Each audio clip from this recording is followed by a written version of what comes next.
Well, welcome to the Small Scape. Today, basically I'm talking New Year's resolutions. I'm getting ready to set up a number of aquariums and getting the Aquascapes all nice and rescaped and pretty. And I've realized that there are 5 things that I will absolutely have to have in these aquariums going forward. Yes, it's a new year. It's pretty exciting when you think about it, when you can rescape some tanks. Maybe you're getting ready to get some new aquariums, swap out old ones, or maybe getting your first aquarium. Whatever your situation is, I have 5 must-haves going forward, and well, they're basically made, the list is comprised of past mistakes, things that I would like to do differently, and the list changes throughout the years. So number 1, highest on my list is block any kind of mechanics. That is numero uno for any aquascape that I'm going to be setting up. In the years past, I have not really thought about that enough before I aquascape, and then I finish the aquascape and I think, dang it, now I gotta put my sponge filter back in and it's completely visible. No more. Now I am looking at all 6 tanks, realizing where they actually all have sponge filters. I'm not a big fan of sponge filters, at least seeing them. So numero uno is to cover them with any kind of aquascape. So that will actually kind of determine a lot of the aquascapes because of the positioning of the air hoses and where the sponge filters actually lie in the tank. But that's okay. I'm not seeing them. Now the tanks behind me, if you have an aquarium that hides all the mechanics like these guys back here, that's great. You don't even have to worry about that. Number 2, I would like these aquascapes to be really cool, really different, really striking. However, they must be easy to clean. That's right. So now if you have a small little gravel vac, this is the one that I'm actually used to. It's a very tiny one, but it's actually made for smaller tanks. These tanks are a little larger for me, for nano tanks.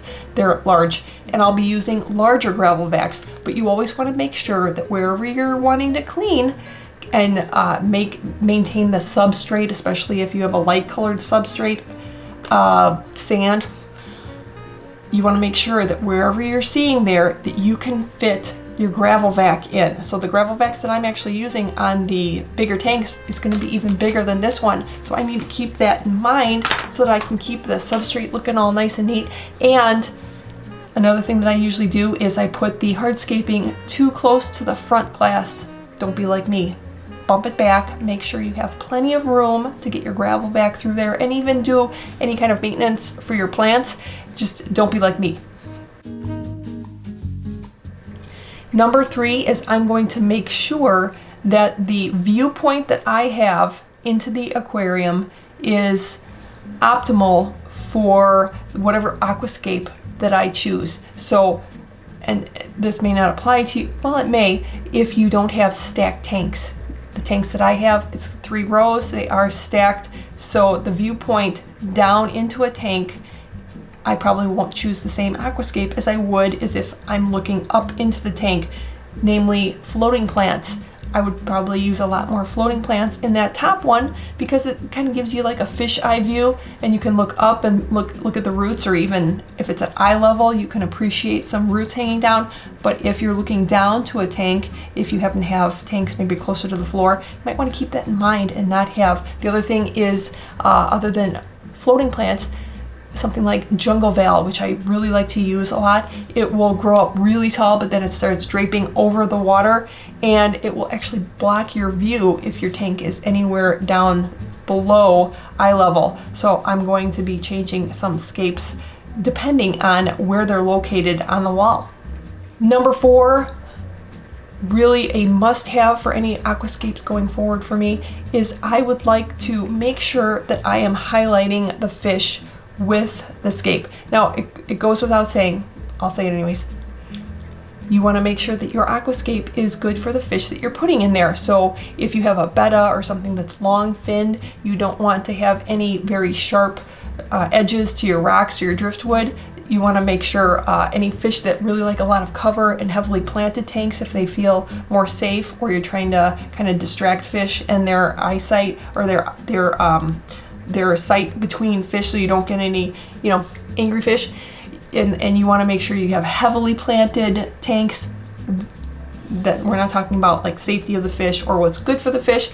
We're just talking, because that's assumed that you would take that into account. But if I have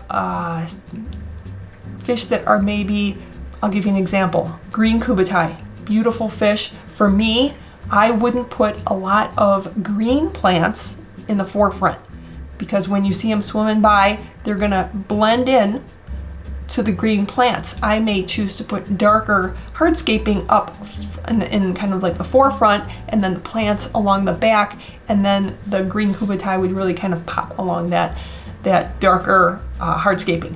And the other thing to keep in mind if you want to highlight your fish is not only the color of the fish versus the background, the substrate, the hardscaping, is also where do they swim. That's the biggest consideration I have in the first tank that I'm going to be doing, is where exactly they swim. If they swim towards the top or the middle, you would not want a really low-lying aquascape, because there's going to be a big gap between your fish up here and your aquascape down here, and there's going to be a lot of space that just has no interest going on, and you don't get to see your fish interact with your aquascape. So half the fun of aquascaping, I think, is seeing your fish be able to interact with the aquascape. I think that's really cool, and something that should not be left off the table when you're aquascaping.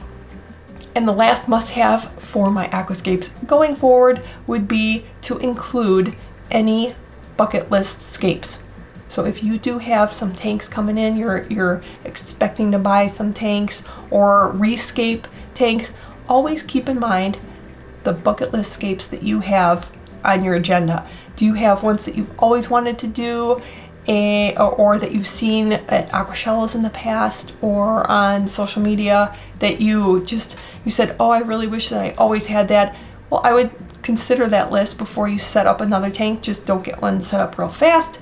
Just kind of consider that, and you know, maybe this is your year. If it is a more extensive aquascape or maybe more costly and you just can't swing it at this time, been there, done that, and you just leave it on the list and maybe come up with something that's almost as cool, but maybe the same kind of vibe or something. So those are my 5 must-haves going forward to the aquascaping that I have coming up in the new year. Pretty excited, and I am really excited to hide all those sponge filters. Thanks so much for watching, and I'll see you next time.